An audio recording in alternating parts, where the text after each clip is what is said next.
먼저 인사하시겠습니다. 예배 자리에 있는 당신을 축복합니다. 한번 인사하시겠습니다. 네. 장소에 대해서 오늘 말씀을 묵상하며 많은 고민을 해봤습니다. 왜냐하면 장소가 우리에게 많은 의미를 부여하기 때문에 그렇습니다. 그 장소에 따라서 그 사람을 설명하기도 하고 혹은 그 상황을 설명하기 때문에 그렇습니다. 예를 들면 오늘 이 수요일 이 시간에도 예배 장소에 있는 우리 사랑하는 성도님들은 설명이 되지요. 그래도 교회에서 열심히 있으신 분, 이렇듯 장소는 우리에게 주는 의미가 있습니다. 제가 이제 제자 훈련을 해오다 보면 종종 받는 질문들이 있습니다. 제자 훈련을 하신 분들은 알겠지만 출석부에 하나하나 체크해서 미비가 된 사항이 있으면 그대로 고지고대로 벌금을 매깁니다. 그래서 그 벌금이 상당히 많이 쌓이게 되는데 어떤 분이 저에게 이런 건의를 하셨습니다.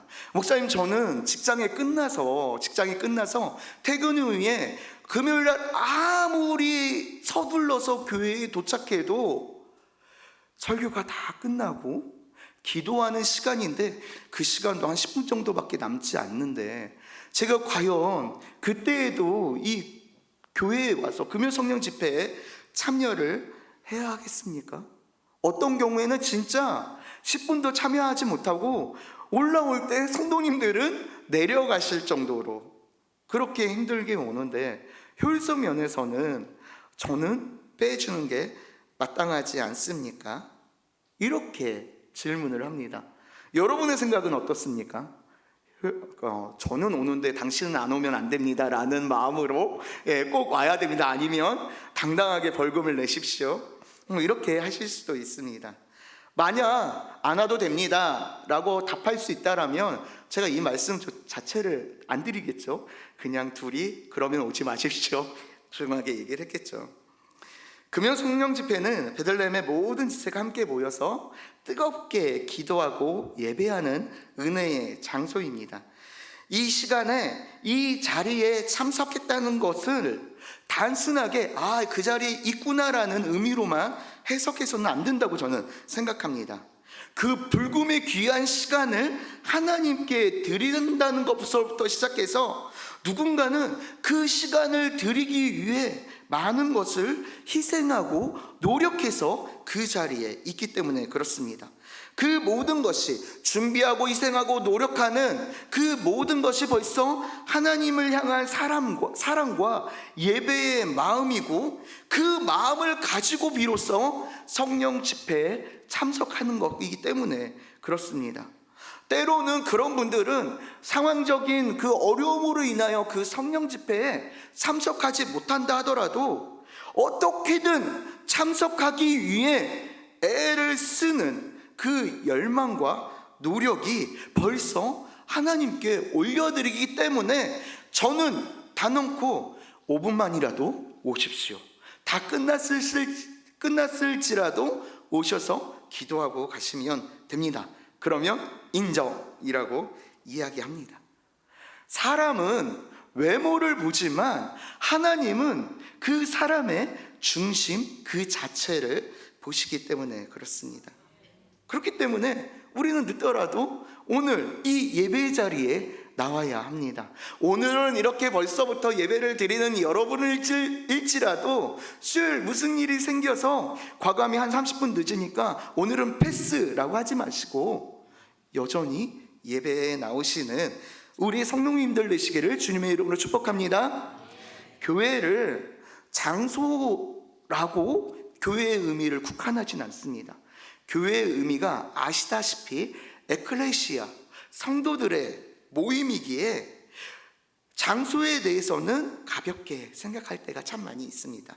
그런데 분명 성도들이 모이는 그 교회의 장소인 성전이 우리에게 주는 의미가 있습니다. 이곳을 바라보고 거하는 모든 것이 우리의 마음이 하나님을 향했기 때문에 그렇습니다.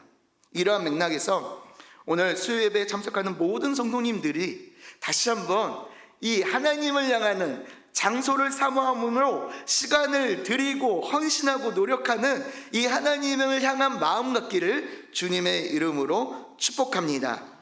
그런데 사실 성전으로 향함이 우리의 마음의 표현이고 시간을 드리는 것이고 여러 가지를 드린다는 의미보다 더 크고 깊은 의미가 있습니다. 바로 성전의 의미는 하나님이 함께 하시는 곳, 예수님이 우리의 예배를 통하여 영광을 받으시고 함께 거하시며 우리의 기도 시간을 통하여 인격적으로 만나는 곳이기 때문에 성전에 더 큰 의미가 있는 것입니다. 이런 논리라면 우리가 거하는 모든 곳에서 예수님과 함께 한다면 그곳은 비록 성전은 아닐지라도 그곳은 중요한 의미가 있음을 우리는 깨닫게 됩니다. 우리가 사모해야 하는 장소는 늘 예수님과 함께하는 그 장소가 되어야 합니다. 특별히 예수님과 함께하며 예배드릴 수 있는 이 성전에 대한 의미부여가 우리에게는 더욱더 애절하고 커야 된다는 것입니다. 예수님과 함께하는 장소로서의 성전, 우리에게 얼마나 귀하고 특별한지 모릅니다. 저도 누군가와 함께할 때 특별한 의미를 갖는 장소가 있습니다. 그것이 어딘가 하면 바로 시장입니다. 어렸을 때부터 저희 어머니와 함께 시장에 가기를 굉장히 좋아했습니다. 근데 아십니까? 시장에 가게 되면 저희 어머니가 일주일에 한 번 정도 갔거든요. 검은 봉다리를 겹쳐서 들다 보면 손가락이 정말 아픕니다. 그럼에도 불구하고 어머니가 시장에 가신다면 쫓아갑니다. 왜냐하면 시장에 갈 때마다 설탕이 잔뜩 들어있는 단팥죽 혹은 떡볶이 혹은 튀김, 순대 등을 어머니가 반드시 꼭 하나씩은 사주셨기 때문에 그렇습니다. 그런데 혹시나 제가 그러한 마음으로 시장을 쫓아갔는데도 불구하고 그 모든 것들 중에 한 가지라도 안 사주셨다면 임금이 체불된 노동자처럼 괜히 심통을 부리고 그날 내내 어머니 말씀에 순종하지 않았던 것이 기억납니다. 우리는 우리의 구세주 되신 예수님과 함께 있을 때에, 제가 유년 시절 어머니와 시장에 함께 있을 때 기뻤던 것처럼 항상 기뻐함을 누릴 수가 있습니다. 그래서 성도된 우리는 예수님과 함께 거하는 그곳, 아구골짜기일지라도 그곳이 평안이고 기쁨이라고 고백합니다. 당장은 고난이 있을 수 있지만 예수님이 나와 함께 하시기에 축복을 기대하며 오히려 기뻐합니다. 그런데 오늘 마태복음 14장 본문의 내용은 조금 우리에게 다른 장면으로 시작하고 있습니다. 예수님이 먼저 계시는데 그곳이 평안의 자리요, 축복의 자리요, 우리로 안락함을 누릴 수 있는 은혜의 자리가 아닌 빈들이라는 곳이었습니다. 오늘 본문의 내용이 여러분들에게는 이미 익숙한 아주 유명한 내용입니다. 소위 오병이어 기적이라는 내용입니다. 그 내용은 이렇습니다. 예수님을 쫓아온 군중들이 한 5,000명이 되는데 예수님과 함께 그 시간에 빈들에서 같이 거하며 예수님이 그들을 고치시고 또 말씀을 선포하시다 보니 어느덧 날이 저물어서 그들이 저녁 먹을 시간이 된 것입니다. 그런데 예수님의 역사하심으로 말미암아 그곳에서 보리떡 5개와 물고기 2마리로 5,000명이 배불리 먹고도 12광주리가 남았다라는 내용입니다. 모두가 배불리 먹었던 그곳, 잔치의 자리로 끝맺음을 맺는 그곳이 그 잔치가 있기 전에 어떠한 자리였는지 오늘 말씀을 통해서 우리가 한번 집중해서 살펴보고자 하는 것입니다. 그곳은 빈들, 사막이었고 황무지였습니다. 아무것도 없었고 적막했던 그곳에 예수님이 계셨고 무리들이 있었던 것입니다.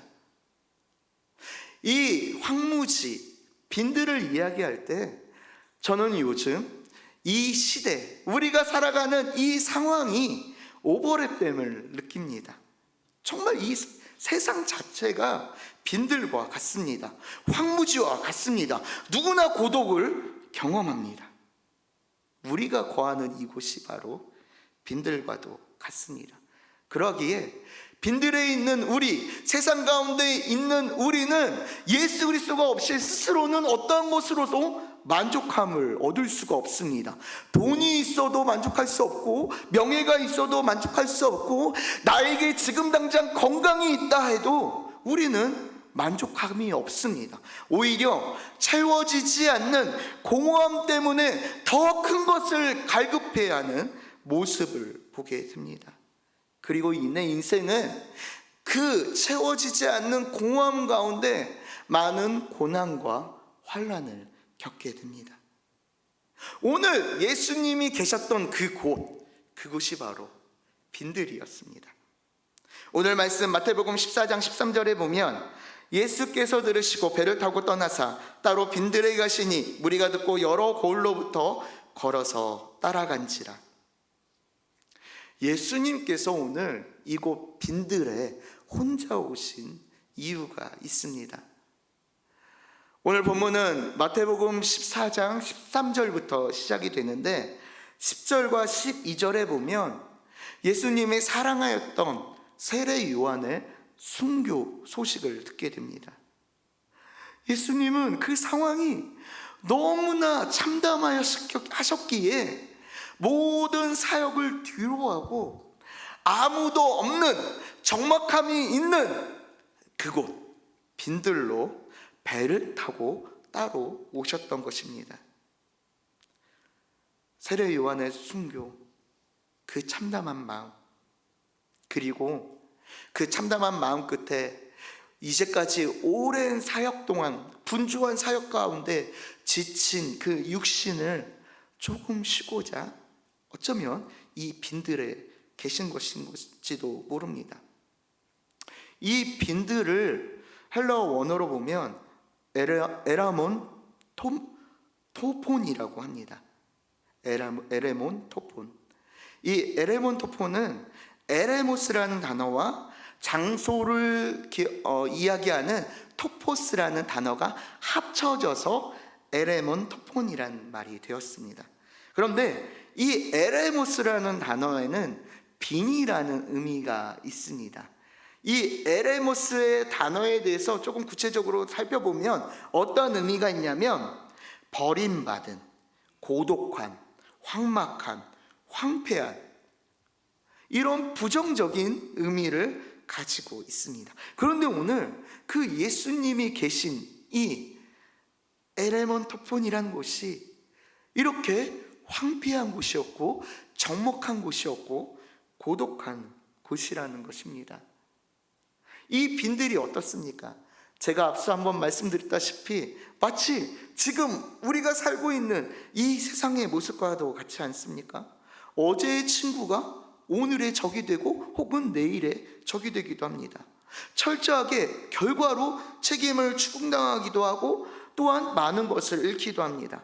가진 것이 없다면 당연히 누릴 것도 없는 황막한 곳이 바로 이 세상, 빈들과 같은 세상입니다.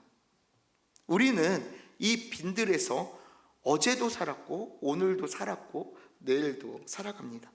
그리고 우리가 작정한 그 태신자들, 행식을 위해 작정한 태신자들도 우리와 마찬가지로 이 빈들에서 함께 살고 있습니다. 그런데 여러분, 우리 태신자들이 살아가는 빈들과 우리가 지금 살고 있는 이 빈들의 의미는 각각 다름으로 다가옵니다.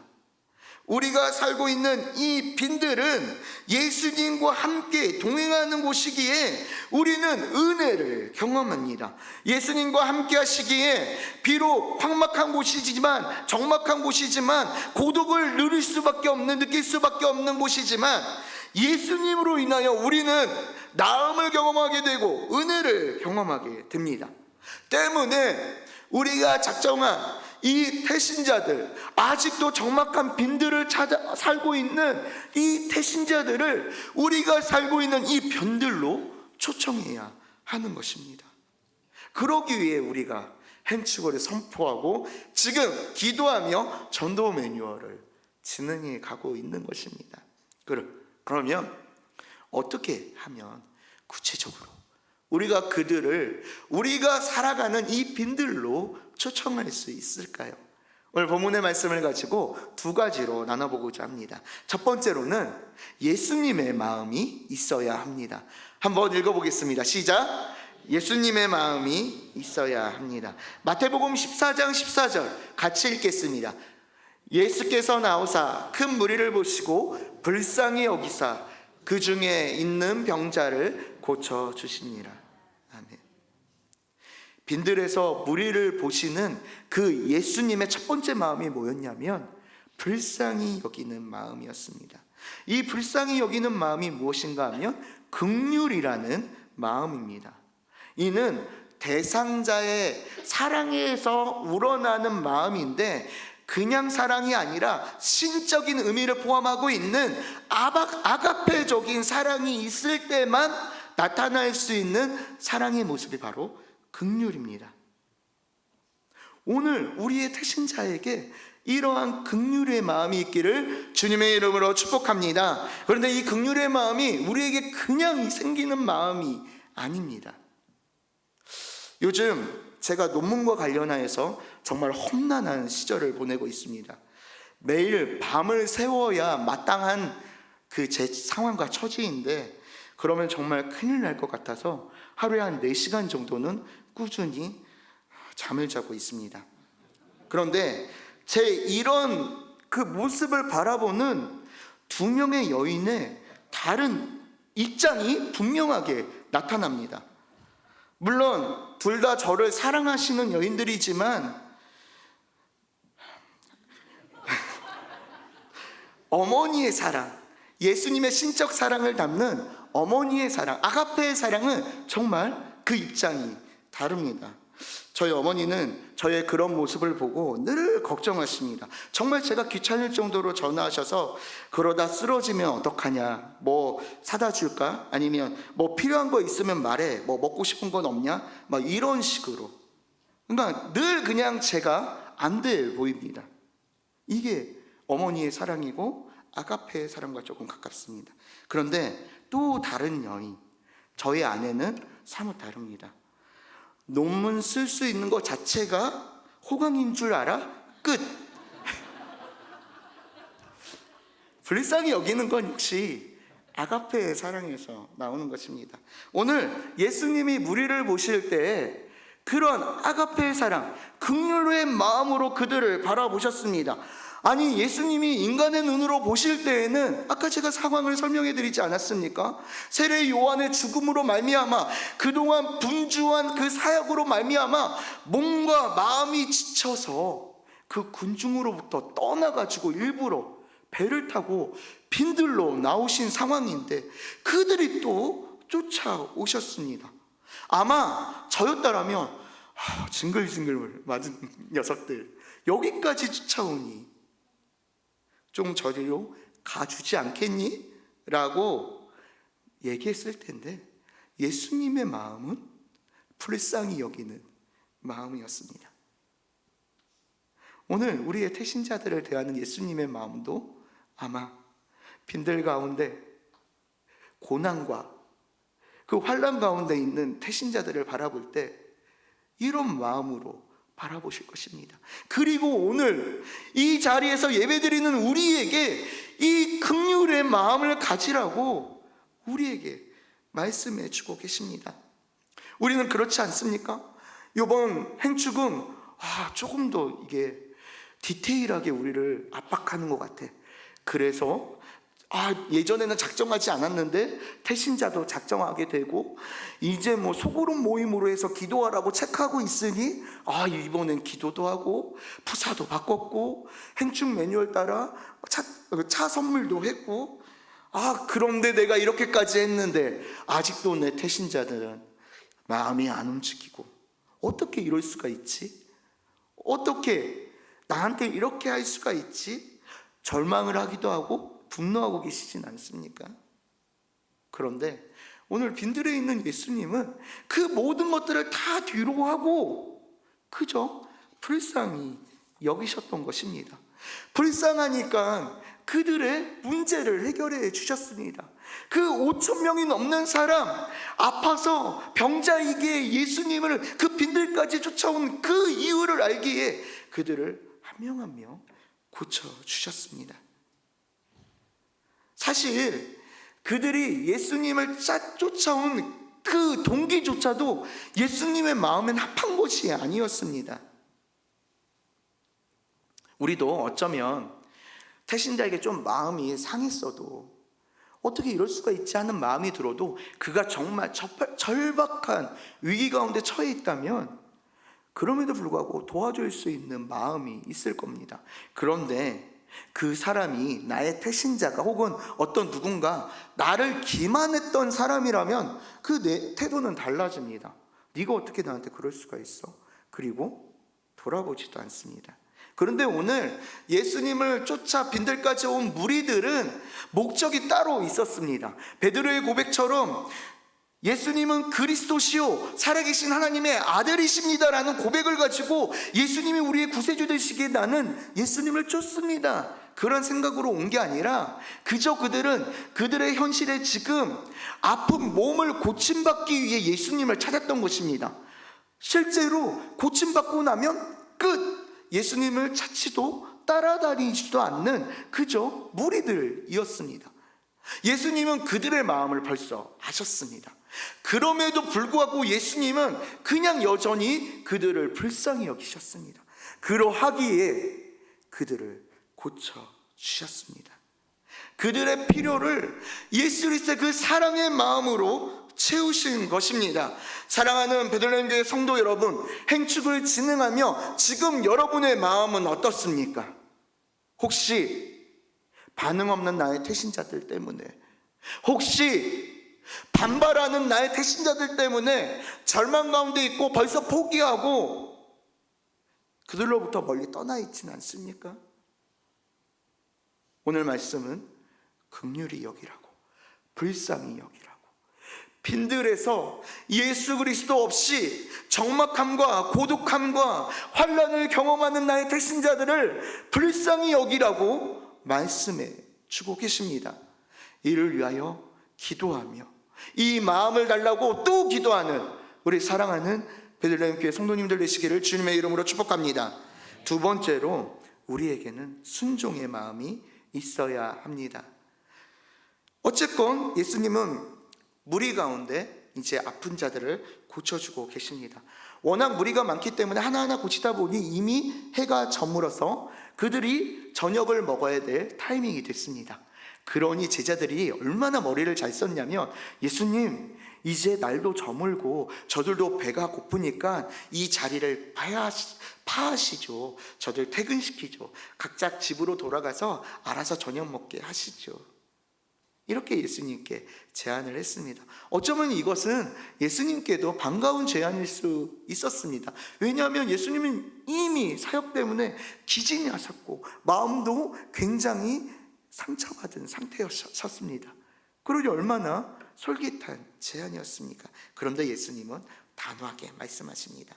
해산이 아닌 제자들에게 너희들이 이 모든 사람에게 먹을 것을 내어주라는 것입니다. 5천 명을 먹이라는 것입니다. 그러니 당황한 제자들이 마가복음 6장 37절에서 이렇게 대답합니다. 대답하여 이르되 우리가 먹을 것을 주라 우리에게 대답하여 이르되 너희가 먹을 것을 주라 하시니 여짜오되 우리가 가서 200데나리온의 떡을 사다 먹이리이까.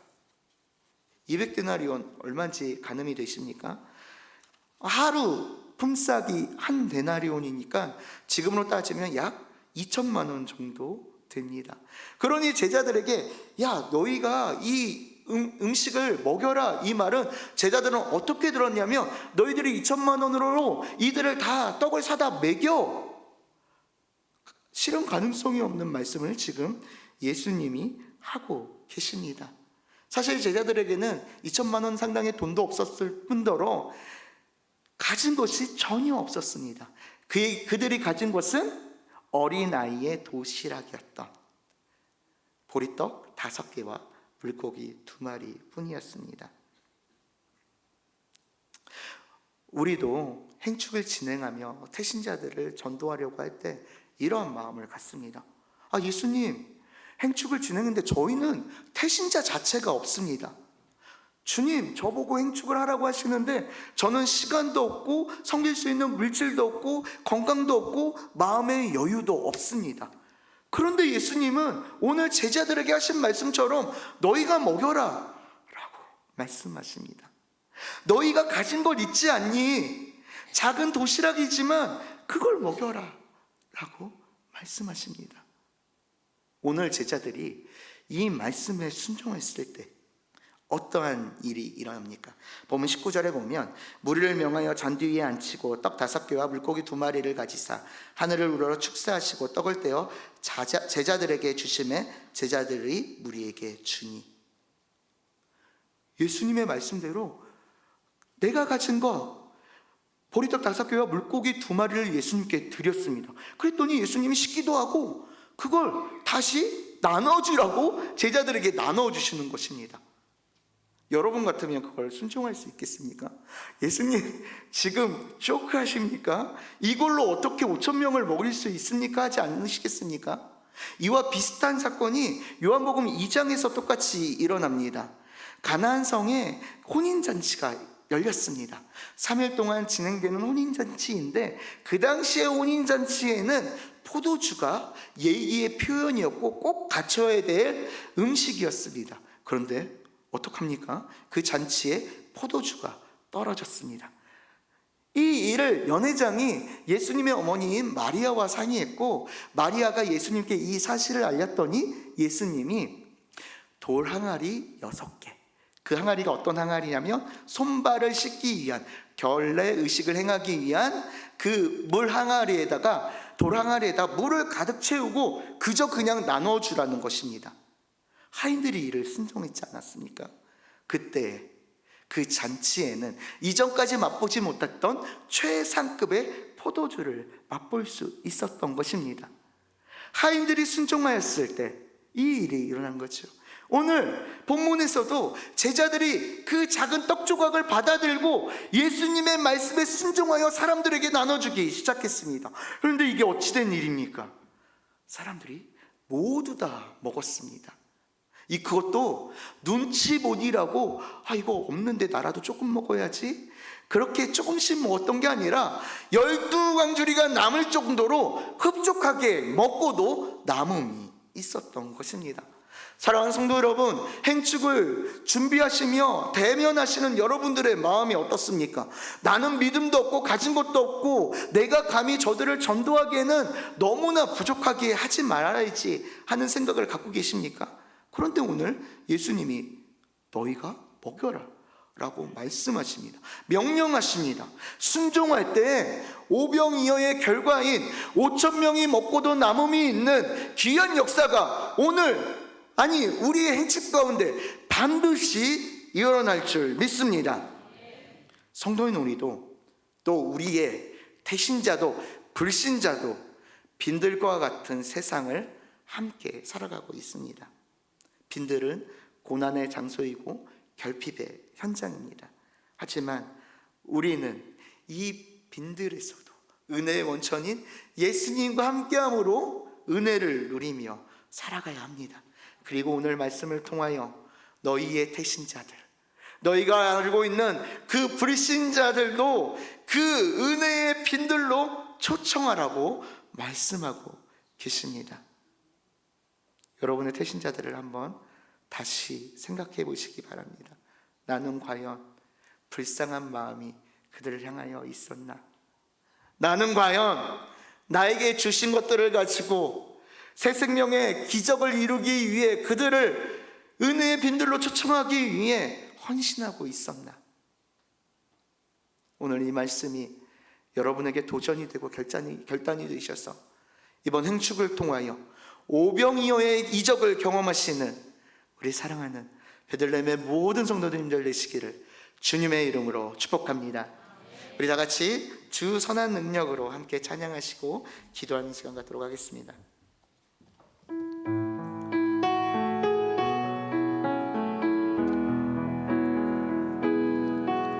주 선한 능력